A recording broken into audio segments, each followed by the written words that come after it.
Good evening. Coming up tonight, the founder of Twitter and mayor of Columbia are working together on a new program to address income inequality. Find out who is affected. And not only current Gamecock football players killed it on the field this weekend as former Gamecocks set the NFL on fire over the past few days. And finally, stargazers will get a major treat when they look into the sky tonight. Find out just what you might be able to see. All of that and more tonight on SGTV Nightly News.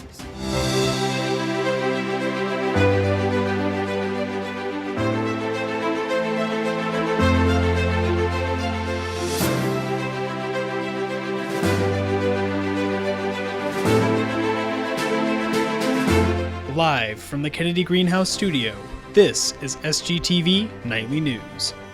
Good evening, Carolina. I'm Joshua Teckel. And I'm Finn Carlin. Thanks for joining us tonight.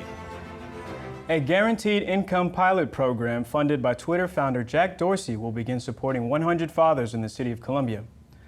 Columbia Mayor Steve Benjamin and State Representative Jermaine Johnson announced on Monday that these fathers will be receiving $500 a month for 1 year as part of an experiment to address income inequality. Now, the program, which is called the Climb Initiative, will disperse the funds through loaded debit cards with no rules on how the money can be spent.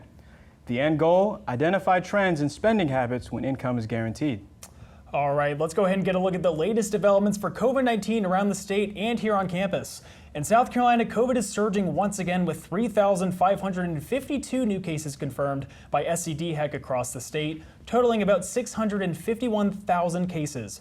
Roughly 35 new confirmed deaths were also reported today, adding to the total 9,890 deaths, with a little less than 1,000 being probable deaths. Moving closer to home, there were 42 new coronavirus cases reported recently, adding to a total of 386 for the campus. The percent positive for the community is at around 4.7, down from 6% when the dashboard was last updated. As of right now, 64.7% of the Columbia campus is fully vaccinated against COVID-19, and the university's alert level has risen to low alert. With the influx of student housing development spanning from 5 Points through Main Street and reaching the Vista, it's no surprise to hear this recent report from the Post and Courier. Student housing is now one of Columbia's top property tax generators, beating out telecommunications companies and office towers. To put things in perspective, just 3 student housing complexes make up 22% of the top 10 taxpayers in the state. Those apartment sites are The Hub, Union, and Empire. With more large student housing developments on the way, President of Columbia's Chamber of Commerce, Carl Blackstone, cautions on relying on one industry to bring in tax revenue, stating that residential living for students shouldn't be the driver. If you have the space in your schedule for stargazing, tonight will be better than most to take a peek at the planets. That's because Neptune will join Jupiter and Saturn in the night sky. Neptune will reach opposition tonight, which means that it will be opposite the sun. When we asked Melton Observatory Director Martin Bowers why that was significant, here's what he had to say. So when the planets hit opposition, it's visible all night long. And so right now, Saturn reached opposition in early August, and Jupiter did so a few weeks later, and now Neptune is also joining the show. Now, joining the show means that you'll be able to see all 3 planets in the sky tonight, which is an opportunity that doesn't come too often. Although the Melton Observatory typically live streams events like these, they haven't been able to have in-person viewings lately due to COVID-19.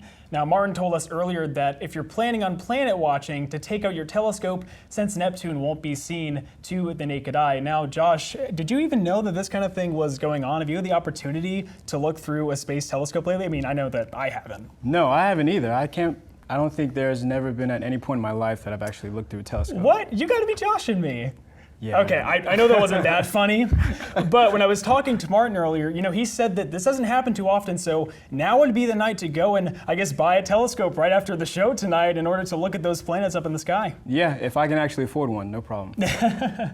Well, coming up, SGTV News 4 sports anchor Austin Nasser will tell you what to expect in Athens this weekend as the Gamecocks take on the Bulldogs. Stay with us. Welcome back. Our very own Austin Nasser is here to give us something to look forward to in the coming days and for the future of Gamecock football. Austin? Thanks, Josh. 2 seasons ago, the South Carolina Gamecocks miraculously pulled off one of the greatest upsets in the school's football history. In October of 2019, the Gamecocks shocked the number 3 ranked Georgia Bulldogs between the hedges in a double overtime thriller. The incredible victory marked the first time South Carolina had beaten a top 5 opponent since 2013. The joy in which that upset provided has been the lone bright spot for Gamecock fans over the past 2 years, as South Carolina had struggled mightily under Will Muschamp. But it's a new era in Columbia. Head coach Shane Beamer has found a way to instill a new energy and passion into the program, and he has the Gamecocks and their fans hungry for more. This Saturday, the new-look Gamecocks look to find that same magic once again as they will travel to Athens, Georgia for the first time since that very special game. Switching gears to some NFL football, this weekend's games featured a flurry of fantastic performance from former Gamecock greats. The standout performance of the week, provided by none other than Deebo Samuel, who absolutely torched the Detroit Lions, and unfortunately for me, my fantasy football team. With an outstanding 9 catches for 189 yards and a touchdown, Samuel almost single-handedly carried the San Francisco 49ers to a Week 1 victory. Second-year receiver Bryan Edwards came up huge in Las Vegas on Monday Night Football. In the very last minute of regulation, Edwards took over the game for the Raiders with 2 massive receptions to put Las Vegas in position to tie the game. And they sure would. Edwards came up clutch again in overtime, adding 2 more catches and finishing the game with 81 yards in the win. Edwards' performance perhaps overshadowed that of his former South Carolina teammate on Monday night, though. Ravens running back Tyson Williams introduced himself to the NFL in an impressive fashion. Williams flashed all over the field, putting up 94 total yards and a touchdown in his league debut. And lastly, former 4-year Gamecock kicker Ryan Suckup sealed the opening night victory for the Tampa Bay Buccaneers on Thursday Night Football with a 36-yard game-winning field goal as time expired. That's all for Gamecock Sports. Back to you. Thank you, Austin. Coming up, we'll let you know who is coming to Coxstock and what is coming to venues near you. Stay with us. Welcome back, everyone. We've got some exciting upcoming events for you to hear about. I'm Callista Yost. And I'm Brianna Lachey, here with tonight's news and entertainment. Let's get started with Gamecocks Entertainment's Coxstock Artist Reveal. In case you missed it, SGTV live streamed the reveal of this year's Coxstock performer. Check out this highlight. The rapper will be Young Nudie. You heard that right. The performer is Young Nudie, and he'll be performing at Strom Fields on Friday, October 15th. That's 1 month from tomorrow. And for all my U of SC students, the concert is free with the Carolina card. And I'll be honest, today was the first time I'd ever listened to him, and 2 thumbs up. I'm excited for this concert. Melissa, I'm very excited. I'm ready to get out there. I'm ready to finally be in the mix of some excitement. Like, I feel like we need it. Yes, we definitely do. Well, on a more serious note, the transition to a big university can be pretty hard sometimes. We all here at USC come from different backgrounds and areas, and it's good for everyone to take advantage of a mental break from time to time. Therefore, there's a Trauma 101 meeting going on right now. It ends at 7:30, and the Zoom link is open to anyone to obtain. The link is provided by an email nixs2@mailbox.sc.edu. This is such a great resource. It really is, and I know a lot of people probably are going through a hard time, especially, so it's really good. Especially in the wake of COVID-19. Right, I feel like trauma has increased, and needing those outlets Definitely. is so important. Right. Another super important thing, y'all, shopping local. I don't know about you guys, but I love to shop local. And if you're like me, tomorrow you can shop what I'd call extra local. The Side Hustle Showcase is back this semester, where you can buy directly from U of SC students who run their own business. It's going to be on Green Street tomorrow from 11 a.m. till 2 p.m. And I actually got to go this past spring, and there were so many cool things to buy, including custom embroidery, handmade bikinis, thrifted clothing, and homegrown plants.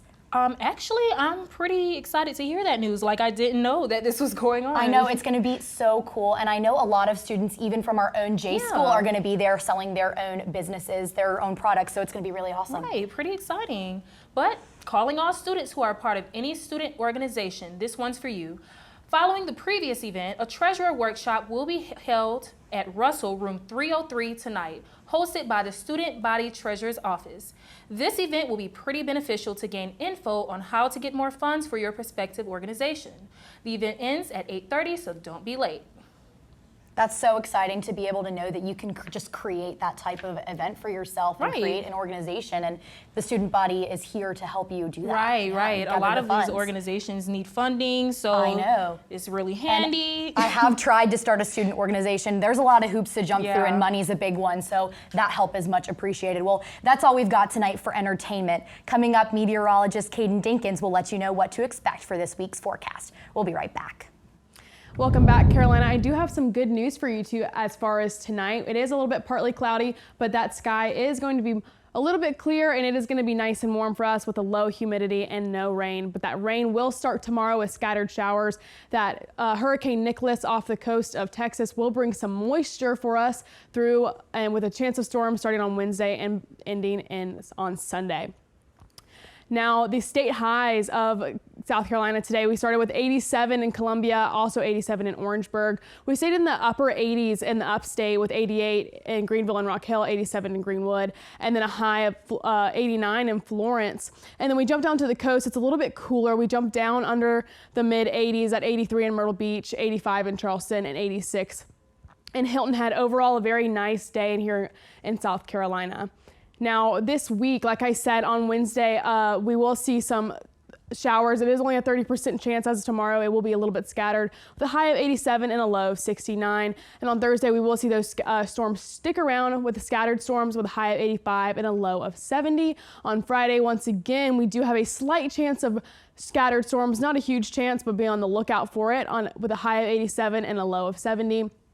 And we move on to Saturday, and we have a 50% chance. That's where we'll see some of that moisture from Hurricane Nicholas come through and bring precipitation through the state of South Carolina. And that is a high of 87 and a low of 69. It will continue through Sunday with a 40% chance with a high of 86 and a low of 69. It warms up to 89 degrees on Monday with some scattered storms and a low of 68.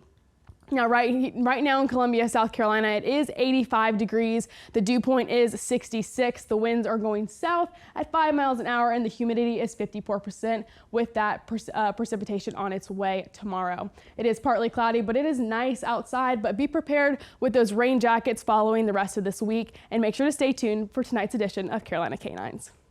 And finally, tonight's Carolina Canine is Stella. These pictures were sent in by our very own Maxwell Fisher.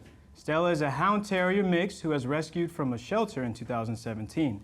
This extremely friendly dog sometimes forgets her size and loves to be a lap dog. Stella spends her free time either taking naps or at the beach, meeting as many people and puppies as possible. Oh my gosh, I absolutely adored that picture of Stella when she was sleeping on the couch. Honestly, like if I could be a dog for like a day, it'd probably be Stella, because I would love to just sit around and sleep all day. It can be tough out here as a college student, you know what I mean? You're right. Honestly, I have a strict no sleeping on my lap rule, because if any dog gets on my lap, I'm never getting up. I'm stuck there. That's fair enough. That's fair enough. It's like I'm trying to watch TV and eat my popcorn. You can scoot over. You know, there's room for more of us on this couch. I don't have the heart to do that. You know, it's so hard, especially when you have a dog like Stella that's just that adorable. Especially when she's sleeping. Yeah.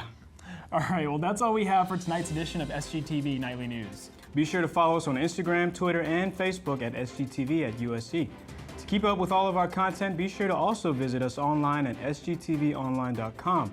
For more SGTV Nightly News, I'm Joshua Teckel. And I'm Finn Carlin. From all of us here at SGTV, have a great night, Carolina, forever to be.